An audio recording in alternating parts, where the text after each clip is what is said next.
সবাই ভিডিওটা বেশি বেশি শেয়ার করে দিবেন। আসসালামু আলাইকুম। এই মুহূর্তে আমি আছি মতলব উপজেলা স্বাস্থ্য কমপ্লেক্সে। কিছুক্ষণ আগে দেখা যায় একজন মেয়েকে অজ্ঞাত অবস্থায় উদ্ধার করে উপজেলা স্বাস্থ্য কমপ্লেক্সে ভর্তি করানো হয়েছে। তো ভাই কিভাবে কি হইলো বা আপনি কোথা থেকে উদ্ধার করে আনছেন? মতলব উত্তর ফরাজিকান্দি ইউনিয়ন ইসলামিয়া বাজার নতুন বাজার। ইফতারি চলাকালীন এই মেয়েটা অজ্ঞান অবস্থায় পড়েছিল।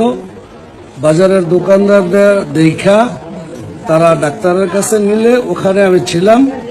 পরক্ষণে আমি মেয়েটা ডাক্তার বলল যে তার জ্ঞান ফিরছে না। সেই মুহূর্তে আমি থানা ইনফরমেশন করি। মতলব উত্তর থানা থেকে বলা হয়েছে যে আপনি একটু কষ্ট করে তার উপজেলা স্বাস্থ্য কমপ্লেক্সে নিয়ে যান।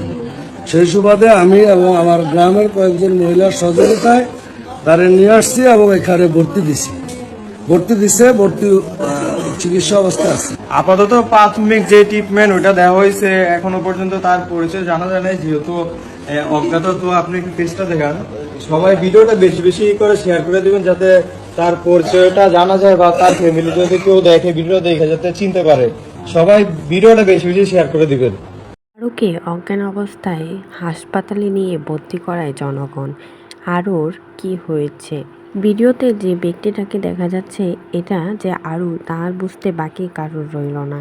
আসলে কি আরুর এমন কি হয়ে গেল যে এখন পর্যন্ত তারা কিছু না জানিয়ে জনগণ জানাচ্ছে আরু আর সুয়েল নাকি রং ড্রাইভে গিয়েছিল, আর সেখানে গিয়ে এই আকামটা হয়েছে। তবে ওদের আইডি থেকে এখন পর্যন্ত কোনো ভিডিও বা ছবি কোনো কিছুই আপলোড করা হয়নি। তো আপনারা এই কমেন্ট বক্সে জানিয়ে যান এটা কি আরও নাকি অন্য কেউ। আমার তো মনে হচ্ছে এটা আরোই। তো এই বিষয়ে কোনো মতামত থাকলে সেটাও কিন্তু অবশ্যই জানিয়ে যাবেন।